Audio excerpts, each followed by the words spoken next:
আল্লাহ সুবহানাহু ওয়া তাআলা করলেন।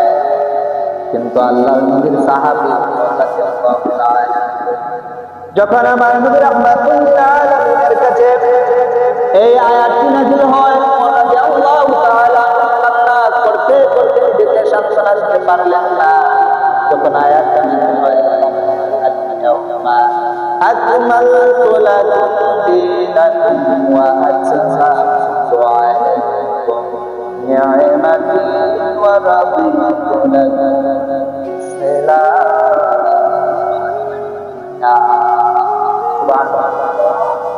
এই আয়াতটি যখন আমার নবীর উপরে আল্লাহ সুবহানাহু ওয়া তাআলা নাযিল করলেন, নবীজির সাহাবী ওমর রাদিয়াল্লাহু তাআলা এই আয়াতটা এত কান্না কানলেন। ওমর রাদিয়াল্লাহু তাআলা তার চাইতে বেশি আর কান্না করেন নাই। নবীজির সাহাবীরা জিজ্ঞাসা করলেন, ওমর কেন কান্না করেছো? আমার নবী রাহমাতুল লিল আলামিনের উপরে ধারাবাহিকতার সঙ্গে 30 পারা কোরআন নাযিল হয়েছিল, এমন কোন আয়াত শুনতে তুমি এভাবে কান্না করো নাই। হে ভাই ওমর, আজ তুমি এই আয়াত কান্না করেছো? আল্লাহর নবীর সাহাবী ওমর রাদিয়াল্লাহু তাআলা বললেন, আমি কেন কান্না করতেছি তা তোমরা বুঝবে না। তখন নবীজির সাহাবীরা ওমর রাদিয়াল্লাহু তাআলা হাতে ধরে আমার নবীজির সামনে নিয়ে আসলেন, এসে বললেন, ইয়া রাসূলুল্লাহ, ইয়া হাবিবাল্লাহ, আপনার সাহাবী ওমর আজ কেন এত কান্না করতেছে? এই আয়াতটা শোনার পর কেন কান্না করতেছে? আপনি ওমরকে জিজ্ঞাসা করেন। আমার নবী রাহমাতুল লিল আলামিন ওমরকে ডাকিয়ে বললেন, আল-ইয়াউমা আকমালতু লাকুম দীনাকুম ওয়া আতমামতু আলাইকুম নি'মাতি ওয়া রাদিতু লাকুম ইসলামা দীনা। এই আয়াতটি আমার উপরে নাযিল হওয়ার পর কান্না করতেছো? আল্লাহর নবীর সাহাবীরা বললেন, ইয়া রাসূলুল্লাহ, ইয়া হাবিবাল্লাহ, ও মায়ার নবীজি, আমি যতটুকু বুঝতে পেরেছি, অনুভব করতে পেরেছি, আল্লাহ সুবহানাহু ওয়া তাআলা আল-ইয়াউমা আকমালতু লাকুম দীনা, দিন এই জমিনের মধ্যে কায়েম হয়ে গিয়েছে। তার মানে ইয়া রাসূলুল্লাহ, ইয়া হাবিবাল্লাহ, তার মানে আপনি আর বেশি দিন আমাদের সাথে থাকবেন না। আল্লাহ সুবহানাহু ওয়া তাআলা আপনার মাধ্যমে ইসলামকে এই জমিনের মধ্যে কায়েম করে দিয়েছেন। বলেন সুবহানাল্লাহ। ইয়া রাসূলুল্লাহ, ইয়া হাবিবাল্লাহ, এই আয়াতটি শোনার পর আমি ওমর কান্না থামাতে পারলাম না। আপনি রাসূলকে দেখলে আমাদের মনের খাবারের কথা ভুলে যেতাম, আমাদের মনের দুঃখ বেদনা ভুলে যেতাম। কিন্তু ইয়া রাসূলুল্লাহ, ইয়া হাবিবাল্লাহ, আপনি যদি আমাদের ছেড়ে চলে যান, আমাদের মনের বিরহ বেদনা আমরা কার কাছে গিয়ে বলবো? আল্লাহ তো জানিয়ে দিলেন, ওয়া আতমামতু আলাইকুম নি'মাতি ওয়া রাদিতু লাকুম ইসলামা দীনা। এই জমিনের মধ্যে দিন কায়েম হয়ে গিয়েছে, তার মানে রাসূল আমাদের মধ্যে আর বেশি থাকবে না। বলেন না সুবহানাল্লাহ। আল্লাহর নবী সাহাবী ওমর রাদিয়াল্লাহু তাআলা নিজেকে সান্ত্বনা দিতে পারলেন না। আল্লাহ রাসূল সাল্লাল্লাহু আলাইহি ওয়াসাল্লাম বললেন, তোমার ধারণাটা সত্য, আমি রাসূল তোমাদের মধ্যে আর বেশি দিন থাকবো না, কিছুদিনের মধ্যে আমি চলে যাবো আল্লাহর কাছে। আল্লাহর দাওয়াতে আমি আমার নবীর কাছে চলে যাবো, তোমাদের মধ্যে আমি আর থাকবো না। আল্লাহ রাসূল ডাকিয়ে বললেন, ও আমার সাহাবীরা, আমি রাসূল মসজিদে নববীর মধ্যে আমার জীবনের শেষ ভাষণ আসব। তোমরা মদিনার সমস্ত যুবক, বড় যত মানুষ, বয়স্ক মানুষ আছে, সবাইকে দাওয়াত দাও। আল্লাহ রাসূল সাল্লাল্লাহু আলাইহি ওয়াসাল্লাম লিখেছেন, ওনার জীবনের শেষ ভাষণটা আমাদেরকে দিবে। সবাই মসজিদে নববীর মধ্যে এসে আসতে হলো। আমার নবী রাহমাতুল লিল আলামিন মসজিদের মিম্বারের মধ্যে বসে চোখের পানি ফেলে কান্না করতেছে। কান্না করে করে বললেন, ও আমার সাহাবীরা, আমি আমার জীবন দশায় যদি তোমরা কারো কাউকে কষ্ট দিয়ে থাকি, কাউকে আঘাত দিয়ে থাকি, কারো যদি লেনা দেনা আমার সঙ্গে থাকে, তাহলে আমরা তাকে বলো আমি সুবিধা শোধ করে দিব।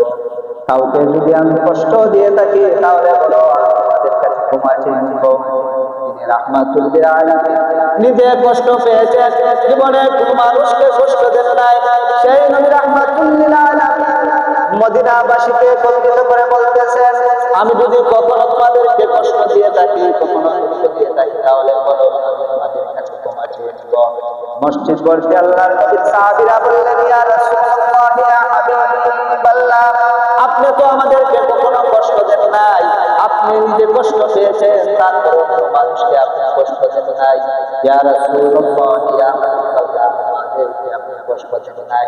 এমন সময় পিছন থেকে একজন সাহাবী দাঁড়িয়ে গেলেন, যার নাম ছিল উবাসা ইবনে দাকসান, আনসারী সাহাবী ছিলেন। তিনি দাঁড়িয়ে গেলেন, বললেন, ইয়া রাসূলুল্লাহ, ইয়া হাবিবাল্লাহ, আমি আপনাকে আঘাত করে আমি প্রতিশোধ নিতে চাই, আপনি আমাকে আঘাত করে ফেলেন। আমার নবী রাহমাতুল লিল আলামিন ওই সাহাবী আনসারী সাহাবীকে পিছন থেকে ডাকিয়ে সামনের মধ্যে আনলেন।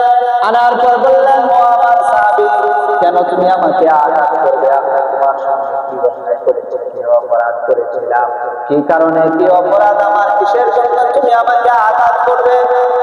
নবীজির আনসার সাহাবী সাদ রাদিয়াল্লাহু তাআলা ডাকতে বললেন, ইয়া রাসূলুল্লাহ, ইয়া হাবিবাল্লাহ, আপনি যখন বদরের যুদ্ধের মধ্যে ছিলেন, বদরের যুদ্ধের মধ্যে গিয়ে আপনি যখন দাঁড়িয়ে আপনার হাতের চাবুকটা এরকম দিয়েছিলেন, তখন আপনার চাবুকটা আমার পিঠের মধ্যে লেগেছিল। ইয়া রাসূলুল্লাহ, আমি সেই পরিস্থিতি আজকে দিতে চাই। আল্লাহর রাসূল সাল্লাল্লাহু আলাইহি ওয়াসাল্লাম মিম্বর থেকে সামনে দাঁড়িয়ে গেলেন, বললেন, ও মেসার, আমি তোমার সামনে হয়ে গেলাম, প্রস্তুত আছি, তুমি আঘাত করো, তোমার প্রতিশোধটা নিয়ে যাও। কিন্তু এই আনসারী সাহাবী বললেন, ইয়া রাসূলুল্লাহ, ইয়া হাবিবাল্লাহ, আমাকে আপনি যখন আঘাত করেছিলেন, আপনার হাতের মধ্যে যে চাবুকটা ছিল সেটা আমার লাগবে। আমার নবী বললেন, এই চাবুকটা তো আমার সহ্য নয়, এটা আমার রোজার মধ্যে। সাথে সাথে বেলাল বললেন, ও বেলাল, যাও আমার কলিজার টুকরা ফাতেমাকে গিয়ে বলো আমার চাবুকটা দেওয়ার জন্য। বেলাল রাদিয়াল্লাহু তাআলা দিয়ে গেলেন, গিয়ে চাবুকটা নিয়ে এসে হাতের মধ্যে দিলেন। ওই ব্যক্তিকে আল্লাহর রাসূল বললেন, তুমি এখন আমাকে আঘাত করো। ওই ব্যক্তি বলল, না, আপনি আমাকে যখন আঘাত করেছিলেন তখন আমার শরীরের মধ্যে কোনো জামা ছিল না, আমার শরীরটা মধ্যে কোনো জামা ছিল না। ইয়া রাসূলুল্লাহ, ইয়া হাবিবাল্লাহ, আপনি আপনার এই জান্নাতি শরীর মুবারক থেকে আপনার কাপড় খুলে দেন, তারপরে আমি আঘাত করব। তখন আল্লাহর নবী রাহমাতুল লিল আলামিন নিজের জান্নাতি শরীরের জামা মুবারক খুলে দিলেন। মসজিদ নববীতে সাহাবীরা সবাই গেলেন।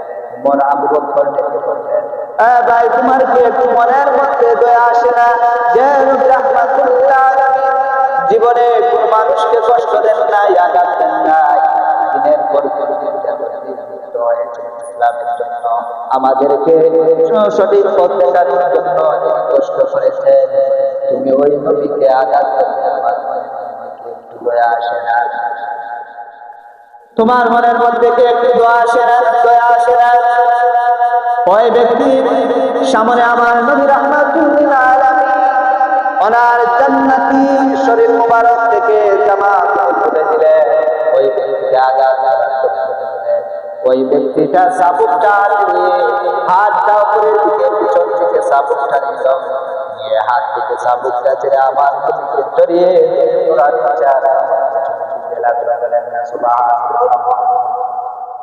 তখন নবী সাহাবীরা আশ্চর্য হয়ে গেলেন। আমার নবী রাহমাতুল লিল আলামিন সাহাবীদেরকে ডাকিয়ে বললেন, ও আমার সাহাবীরা, তোমরা যদি এই মুহূর্তে জান্নাতি কোন লোক দেখতে চাও, যদি এই মুহূর্তে জান্নাত প্রাপ্ত মানুষকে দেখতে চাও, তাহলে আমার ইহসানের দিকে তাকাও। ও আমার সাহাবীরা, তোমরা কি জানো না, আমি নবী রাহমাতুল লিল আলামিনের নুরানি চেহারা মুবারকের মধ্যে যদি কোনো মানুষ কিছু চায়, তার জন্য আল্লাহ সুবহানাহু ওয়া তাআলা জান্নাতে দিতে দেন। আমার ইহসান আমাকে আঘাত করে নাই, আমাকে জড়িয়ে দেওয়ার কারণে আল্লাহ সুবহানাহু ওয়া তাআলা আমাকে জান্নাতি হিসেবে কবুল করে নেন। সুবহানাল্লাহ।